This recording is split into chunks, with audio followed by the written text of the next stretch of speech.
Hello my dear students, this is Smiley sir and today I'll teach you the chapter first of class 11th which is the living world.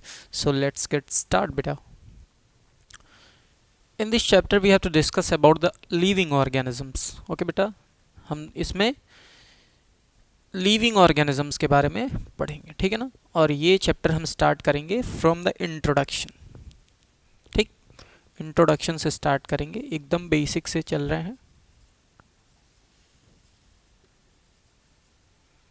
Introduction, okay.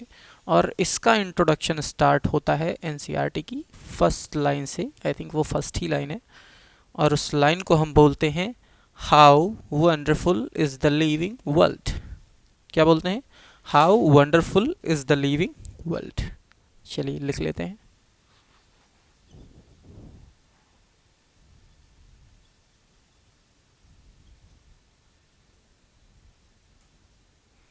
How wonderful is the living world।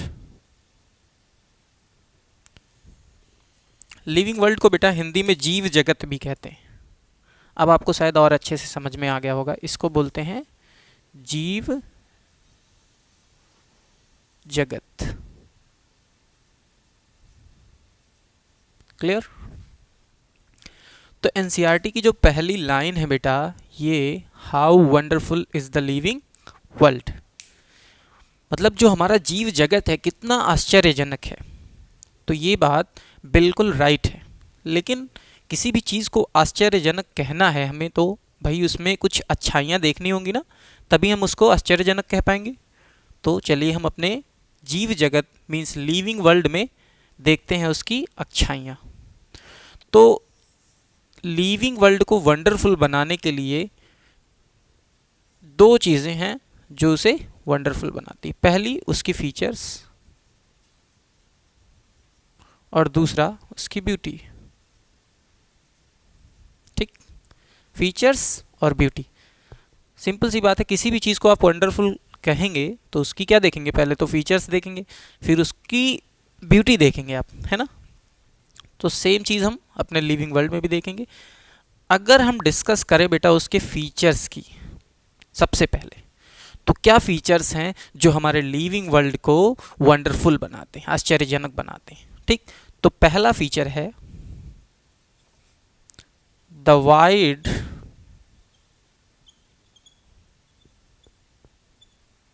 Range of living types is amazing.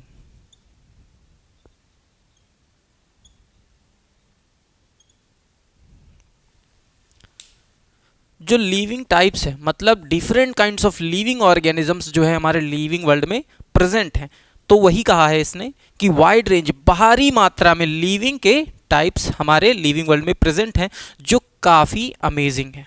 Clear? तो पहला point तो हमारा ये हो गया जो हमारे living world को वंडरफुल बनाता है। ठीक, लेकिन बेटा डिफरेंट काइंड्स के अगर लिविंग टाइप्स हैं, डिफरेंट काइंड्स के लिविंग टाइप्स हैं, तो उनको रहने के लिए क्या चाहिए? जगह भी चाहिए। सरवाइव करने के लिए जगह चाहिए ना रहने के लिए, जहाँ पे उन्हें ब्रीथिंग में कोई दिक्कत ना हो, फूड लेने के लिए कोई दिक्कत ना हो, तो वहाँ पे वो तभी सरवाइव कर पाएंगे जब उनकी बेसिक रिक्वायरमेंट्स पूरी होंगी, है ना। तो वाइड रेंज में लिविंग टाइप्स प्रेजेंट हैं, तो उनको क्या चाहिए? सुटेबल प्लेस चाहिए।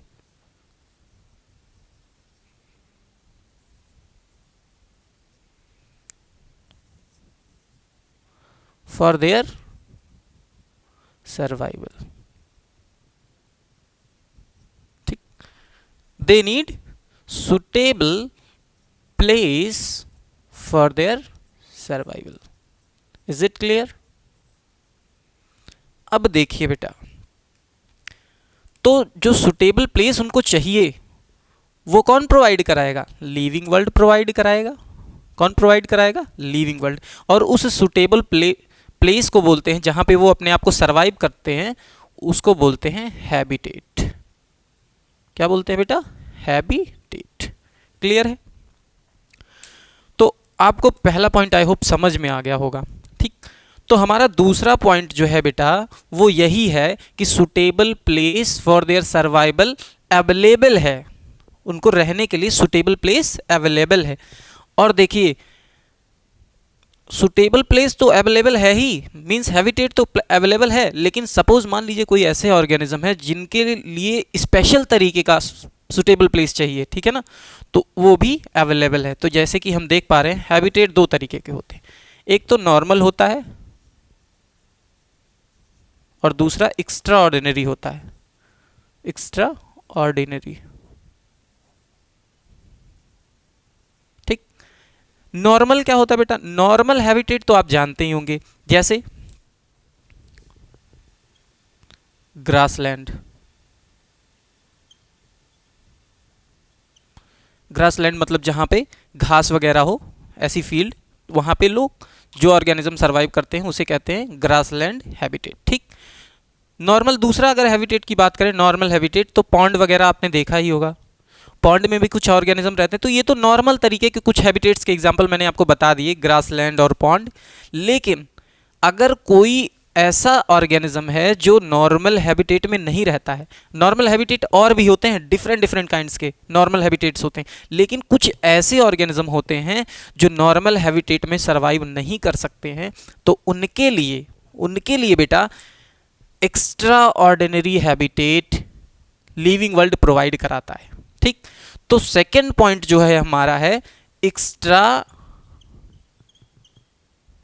Ordinary habitat, extra ordinary habitat. समझ में आया बेटा, मतलब कि अगर वो नॉर्मल, ऐसा कोई ऑर्गेनिज्म है जो नॉर्मल हैबिटेट में नहीं रह पा रहा है, पॉन्ड में, रिवर में, यहाँ सब नहीं रह पा रहा है वो, तो उसके लिए एक्स्ट्रा ऑर्डिनरी हैबिटेट प्रोवाइड कराता है कौन, लिविंग वर्ल्ड। यही चीज इसको वंडरफुल बनाती है। क्लियर है? अब एक्स्ट्रा ऑर्डिनरी हैबिटेट्स के एग्जाम्पल हम देखेंगे तो हमें समझ में आ जाएगा। जैसे फर्स्ट है डेसिडुअस फॉरेस्ट,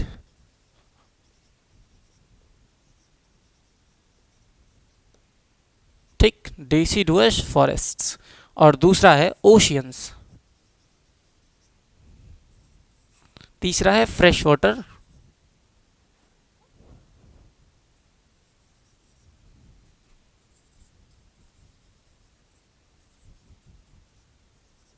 लेक्स, और चौथा है डेजर्ट, और पांचवा है हॉट स्प्रिंग्स। ठीक, तो ये कुछ स्पेशल टाइप के एक्स्ट्रा ऑर्डिनरी हैबिटेट है, जैसे नॉर्मल में नहीं रह पा रहा है तो उसके लिए हमारा लिविंग वर्ल्ड ये सारे एक्स्ट्रा ऑर्डिनरी हैबिटेट्स को प्रोवाइड कराता है, ताकि हमारे लिविंग टाइप्स को कोई भी प्रॉब्लम ना हो रहने के लिए। इज इट क्लियर बेटा, इज इट क्लियर? अब देखिए डेसिडुअस फॉरेस्ट में क्या होता है, हमेशा पत्तियां झड़ती रहती। ओशंस तो आप जान ही रहे हैं, फ्रेश वाटर लेक, शुद्ध जल वाली झीलें, डेजर्ट रेगिस्तान, और हॉट स्प्रिंग मतलब होता है गर्म झरने। यहाँ पे क्या होता है, डिफरेंट काइंड्स के माइक्रोब्स पाए जाते हैं, माइक्रो ऑर्गेनिजम्स पाए जाते हैं, ठीक है ना। तो ये स्पेशल टाइप ऑफ ऑर्गेनिज्म के लिए एक्स्ट्रा ऑर्डिनरी हैबिटेट प्रोवाइड कराता है, जो हमारे लिविंग वर्ल्ड को वंडरफुल बनाता है। समझ में आया बेटा? दूसरी चीज जो है वो थर्ड पॉइंट है, और वो बहुत ही अमेजिंग है, जो हमारे लिविंग वर्ल्ड को वंडरफुल बनाती है। चलिए उस पर डिस्कस करते हैं। वो है इकोलॉजिकल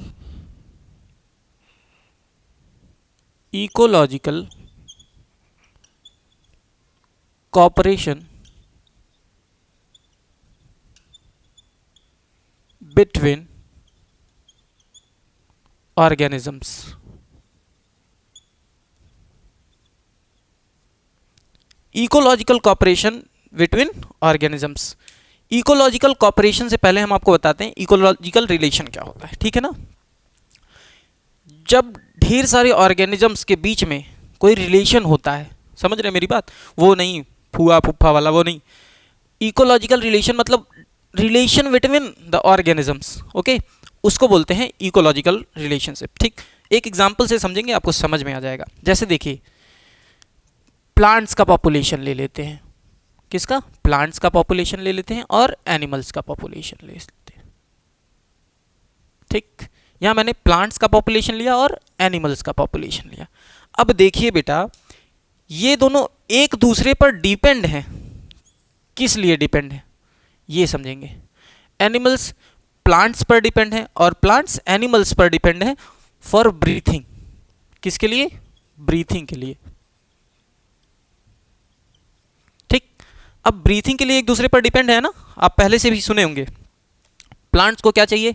CO2 चाहिए। कौन देगा? एनिमल देगा। ठीक, तो यहां मैं लिख देता हूं। ठीक, एनिमल्स को क्या चाहिए? O2 चाहिए। कौन देगा? प्लांट्स देंगे। ठीक, तो यहां पे देख पा रहे हैं एक रिलेशन बन रहा है। क्या बन रहा है बेटा? एक रिलेशन बन रहा है और उस रिलेशन को बोलते हैं इकोलॉजिकल रिलेशन। Ecological relation.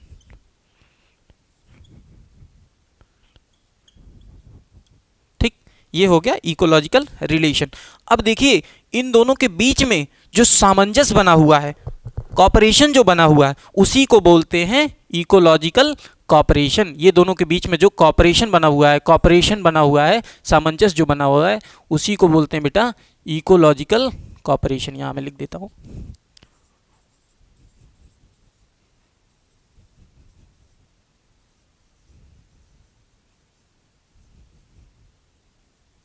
ठीक, तो ये 3 पॉइंट्स थे जो हमारे लिविंग वर्ल्ड को वंडरफुल बनाते हैं। समझ में आ गया बेटा? चलिए, तो ये तो हो गई फीचर्स की बात। अब हम बात करेंगे इसकी ब्यूटी की बात। ठीक, तो चलिए अब ब्यूटी देखते हैं इसकी। एनसीईआरटी ने इसकी ब्यूटी मेंशन की है। देखिए, जीव जगत में आपने बहुत सारे दृश्य देखे होंगे जो बहुत ही अमेजिंग लगते हैं, है ना। तो सिंपल सी बात है, इसकी ब्यूटी के कुछ एग्जाम्पल देखेंगे फिर आपको बिल्कुल समझ में आ जाएगा। तो यहाँ पे मैं मेंशन करता हूँ इसकी ब्यूटी। पहला है गैलोपिंग ऑफ हॉर्स।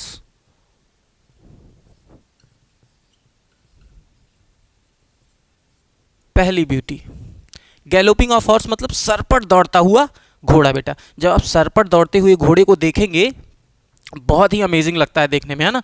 तो सर पर दौड़ता हुआ घोड़ा बेटा एक ब्यूटी है लिविंग वर्ल्ड की। क्यों? क्योंकि हॉर्स किसका पार्ट है? लिविंग वर्ल्ड का पार्ट है। और ये दृश्य देखने में काफ़ी अमेजिंग लगता है और ये दृश्य किसका होगा? जीव जगत का होगा, मतलब लिविंग वर्ल्ड का होगा। समझ में आया बेटा? बहुत अच्छे। दूसरा हम देखेंगे बेटा, दूसरा एग्जाम्पल है हमारा माइग्रेटिंग बर्ड्स।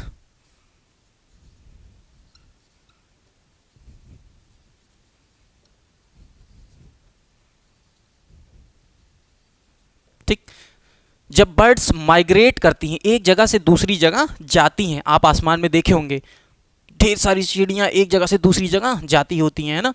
तो उस इमेज को जब आप देखेंगे तो काफ़ी अमेजिंग लगता है कि नहीं लगता है? तो ये भी क्या है?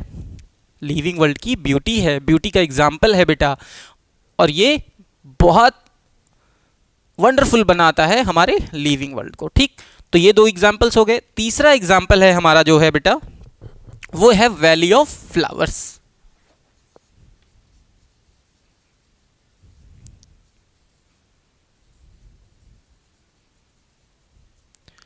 फूलों की जब घाटियां देखेंगे, आपने रील्स वगैरह में देखा होगा, है ना। तो फूलों की घाटियां जब देखेंगे तो बहुत अमेजिंग लगता है भाई। फूल किसे नहीं पसंद है? और फूल किसका पार्ट है? लिविंग वर्ल्ड का पार्ट है। तो इसकी ब्यूटी किसके पास हुई? लिविंग वर्ल्ड की ही ब्यूटी हुई इसकी, है ना। चौथा है बेटा attacking shark evokes away. Attacking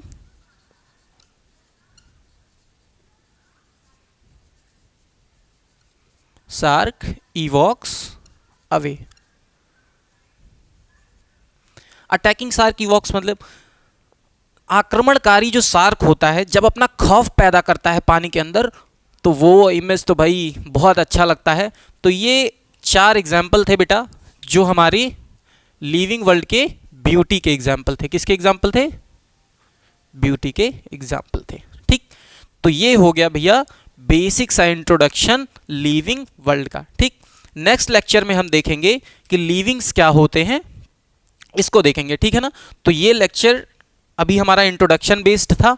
I hope आपको समझ में आया होगा। ठीक है, तो अगर कोई डाउट होता है आपको तो आप कमेंट सेक्शन में बताएं, उसको रिसॉल्व किया जाएगा, ठीक है ना। सो इसको मेंशन कर लें अपनी कॉपी में, और नेक्स्ट लेक्चर हम लोग जल्दी ही कवर करेंगे। Thank you so much.